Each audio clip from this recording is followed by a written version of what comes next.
So you have come join me today for CDL for Littles. Now, I think I'm just kind of coming at this from a perspective of what does it look like for our little ones, especially our kinders who maybe don't know how to read, have never had distance learning in the past. It's a slightly different environment for our first and second grade students because they did have a little bit of an introduction in the spring.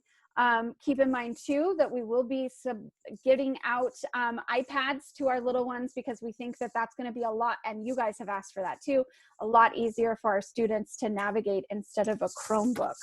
I've started to try and dump things into a resource folder for you guys as I've come across them. So I have that linked here on this main page.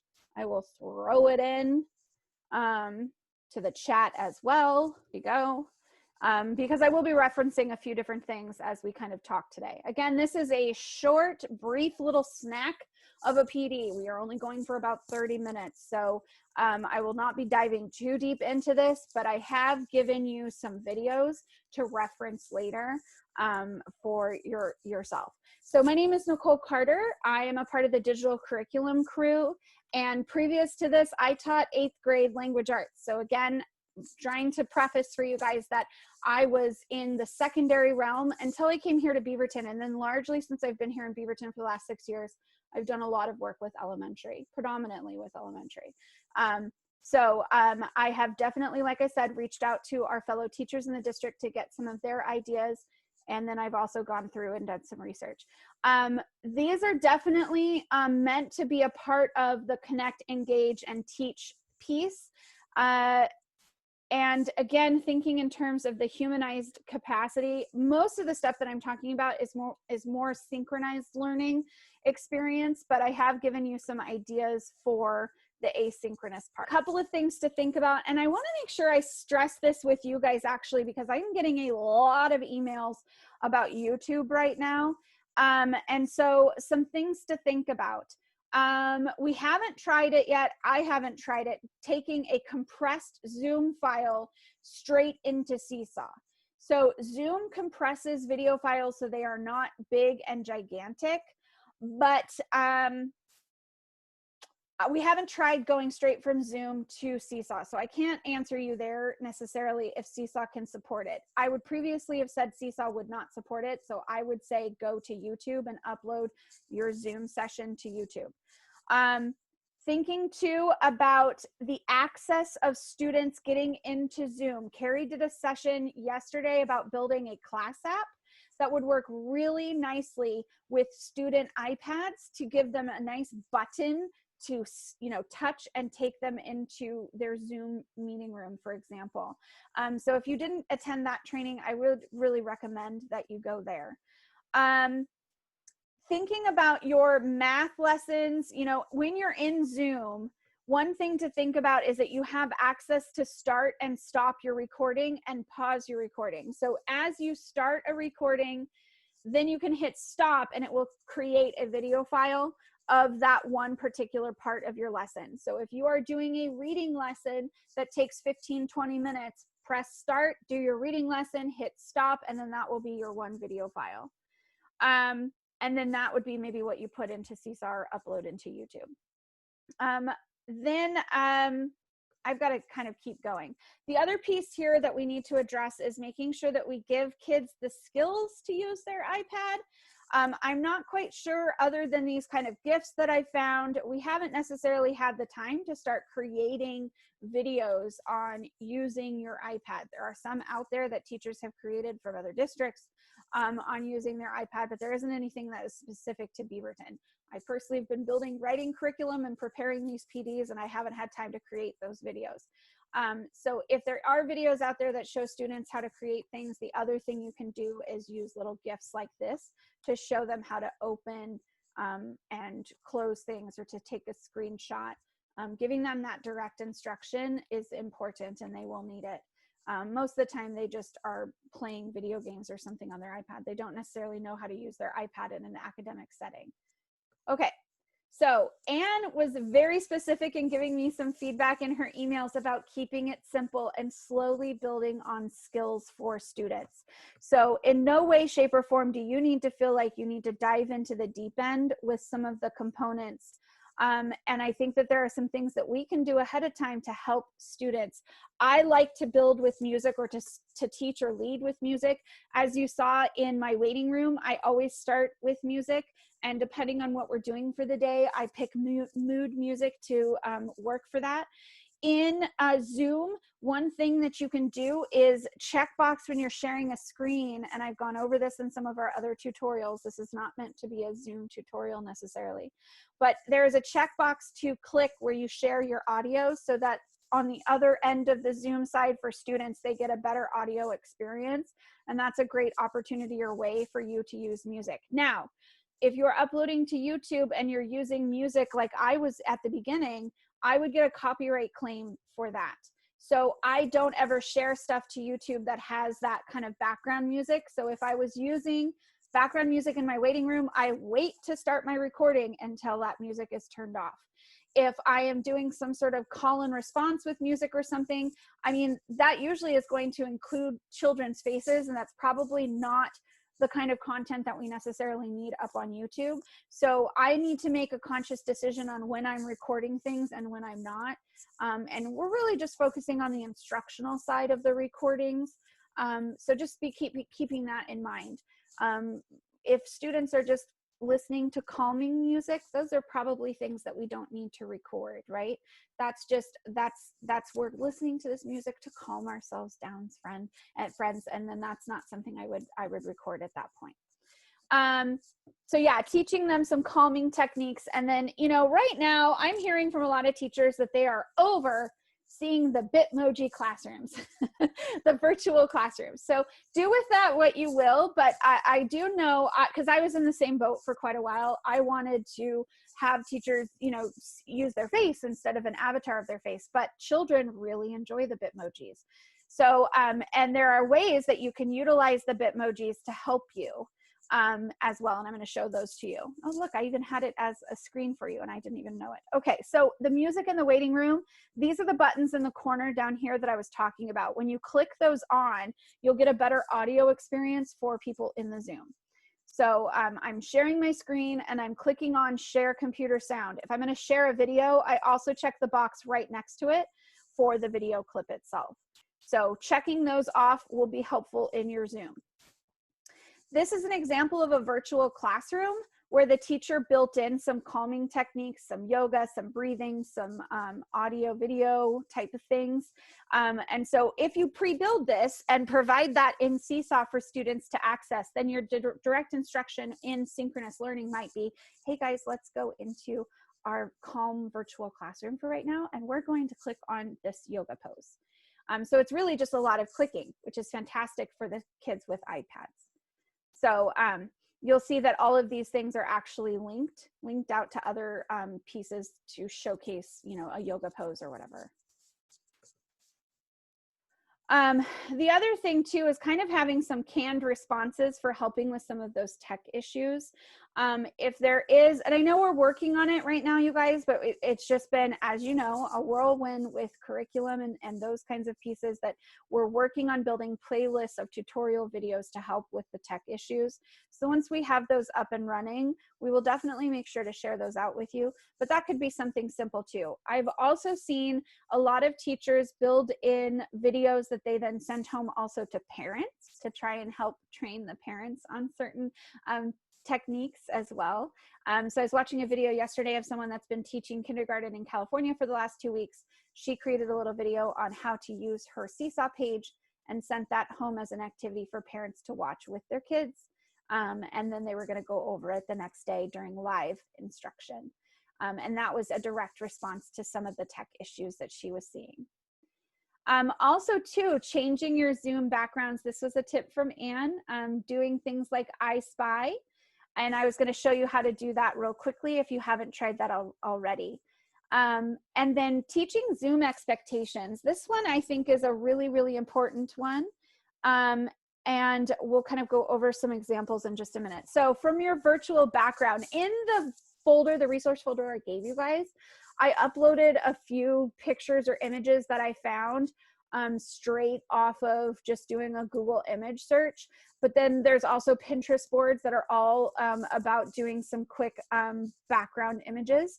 So within your teacher iPad, or not teacher iPad, your teacher MacBook, if you go into your video recording option and you go into choose your virtual background, you do have to click the add button, and I'll show you here with my mouse on the screen. You have to click the plus sign to add additional backgrounds, but here's an example that is, you know, just an I Spy kind of a game. Here's another one. Oh wait, I didn't share it with you, hold on. Don't work for the students. Our teacher machines might not be. And you mentioned this. Is this something you were able to accomplish on your MacBook? I had my laptop go through an upgrade, so I don't know, maybe it needs to be upgraded, but I did have that error come up. But I just kept fiddling with it, and I was able to get, I'm using a green screen. I think what the too old part comes into play is when you're trying to do it without the green screen. But I have a green screen up, so I just use the green screen way. Okay. But so it does work. So a green screen for you could be, if you have access to go into the building, to grab some butcher paper and put green screen material behind you. And then that could be fine for a green screen. I do not have a green screen, so maybe that is the other piece, is that I have an updated computer that is not using the green screen option. Yeah, I think that's the key. Yeah, so on your thing here, it does say have a checkbox for I have a green screen. So if you have access to go in and get just some green butcher paper, the lighter green butcher paper will work better, I think, than the dark green, but either would work for you. Okay, so this teacher, is there anyone that's familiar with this teacher? Give me a thumbs up in your reactions if you're familiar with this teacher. This is his video from 2 weeks ago, his first day with virtual kindergarten. And what I like. The first thing I need you to know is we have this doorbell, all right? So when I ring this doorbell, what I need for you to do is to put in a bubble. Let me see your bubbles. All right, and I need you to make sure you got your hands on the table or in your lap. And I need you to make sure you're looking at the computer so that you can see Mr. Greg, okay? All right. Okay, so this was within the first, you can see, this is the first 5 minutes of his class of the entire year. And then he also proceeds to use— right, so let's practice. Sorry. Perfect, give yourself a thumbs up. Way to go. All right, so you always be listening for that doorbell, okay? All right, can everybody unmute? So I'm gonna show you this card. And when I show you that, that means that you can turn on your microphone so you can talk to me. All right, so go ahead and turn on your microphone. Okay, so this piece specifically is the one that caught my attention. So utilizing props is huge here. So having a prop, and I made some quick ones, but you can make your own, but using a prop of the microphone, and then the microphone with a slash through it or something, and then the video with this, and the video with the slash through it as your props to prompt the kids when to turn things on and off, and getting that started. Again, he's doing this within the first 5 minutes of his very first class to get the kids going with that routine, I think is kind of huge.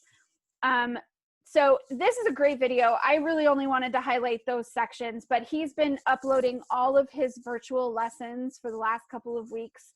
And as you can see here, he's also utilizing his classroom. So I think that and a lot of videos I have seen have people either be at home, but they've brought a whole bunch of stuff with them, or they're utilizing their classroom so that they do have access to some of their prompts and some of their manipulatives.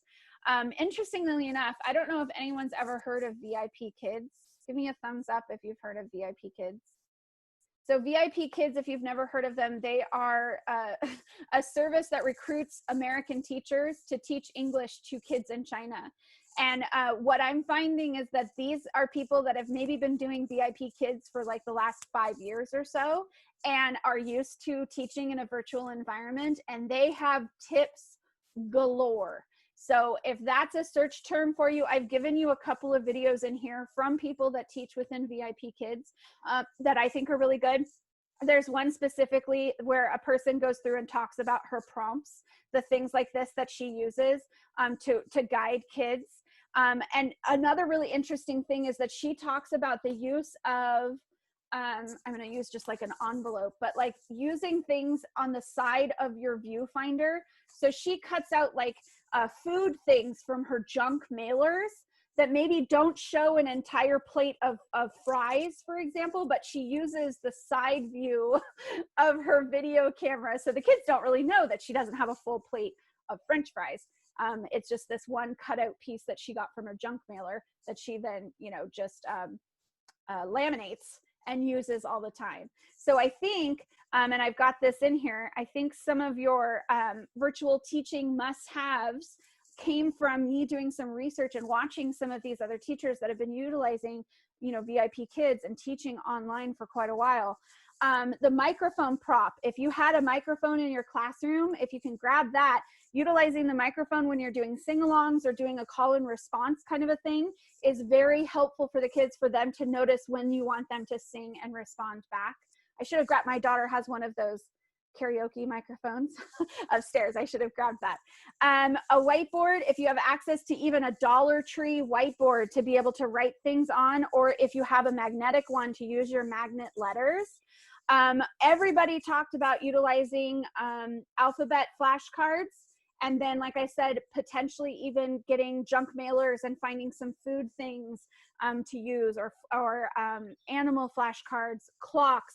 Those kinds of physical prompts, even within your video screen, are really helpful for the little ones.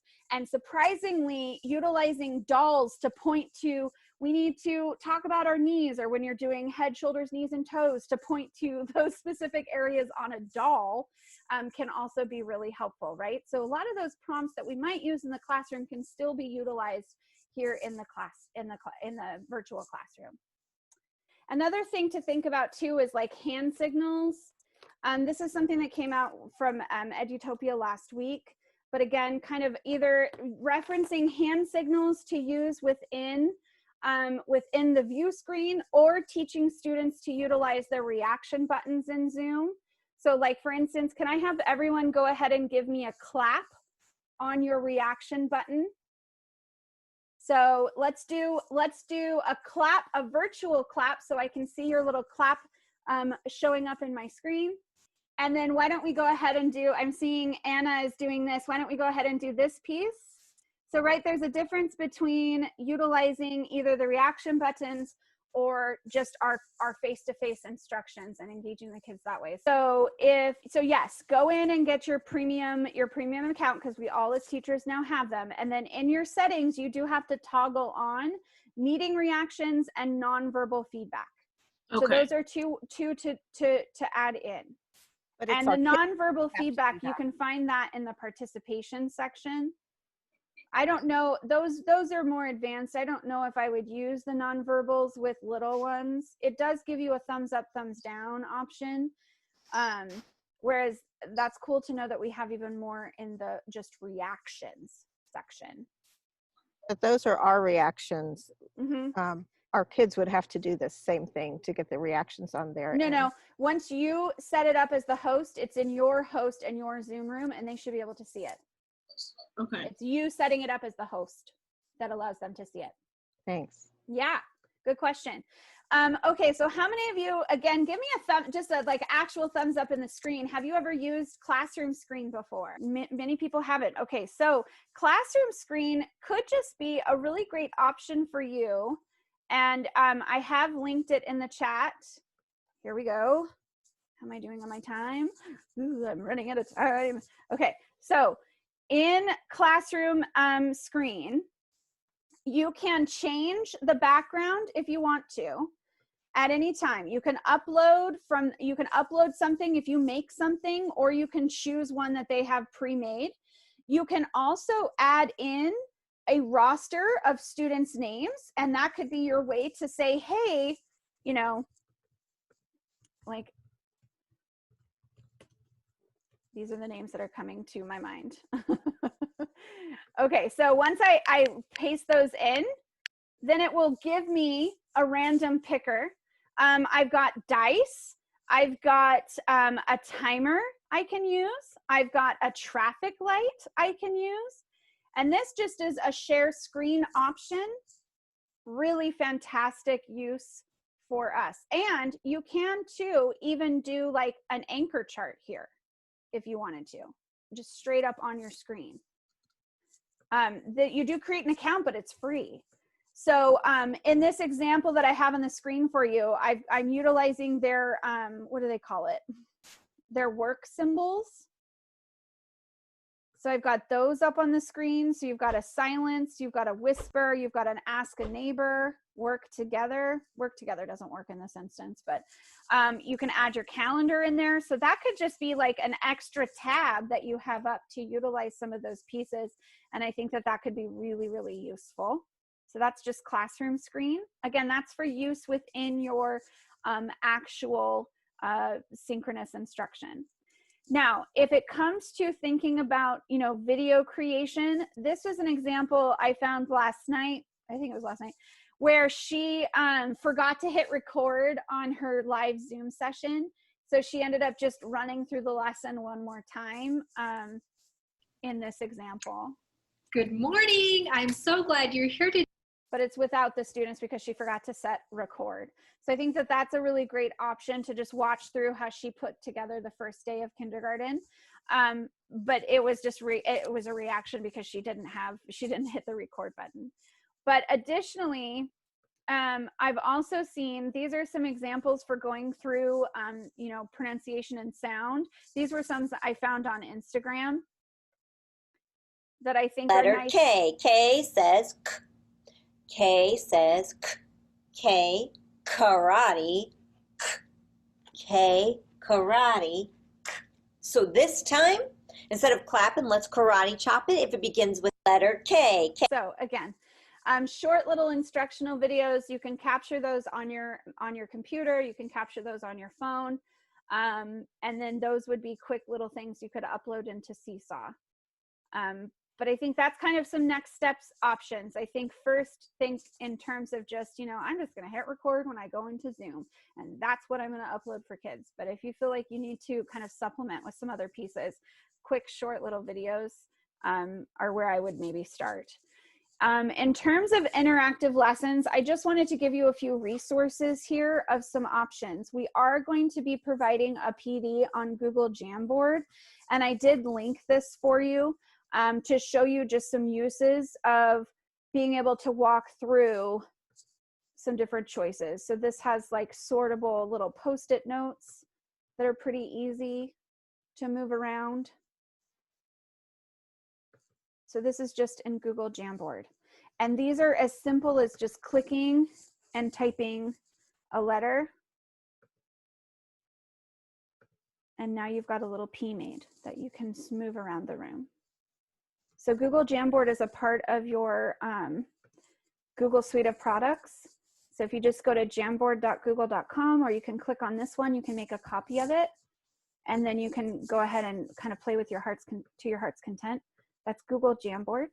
And I could easily see us using that within a live session, especially if you don't have access to, you know, an anchor chart or a whiteboard where you could potentially do all of those things.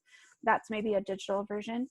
And then I gave you access to, someone has already built out some of these that you can kind of take a look at different options or how you could do that.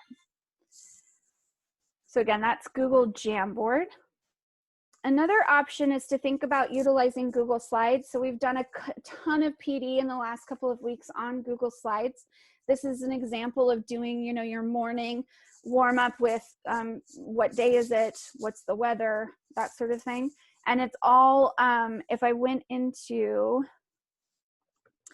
the slide deck itself, in the editing section, they're all movable. So I'll go into that for you. So yesterday was Sunday, today is Monday. So right, you would just slide and move things over. Today's weather is sunny, but this would be something I would work with the kids on.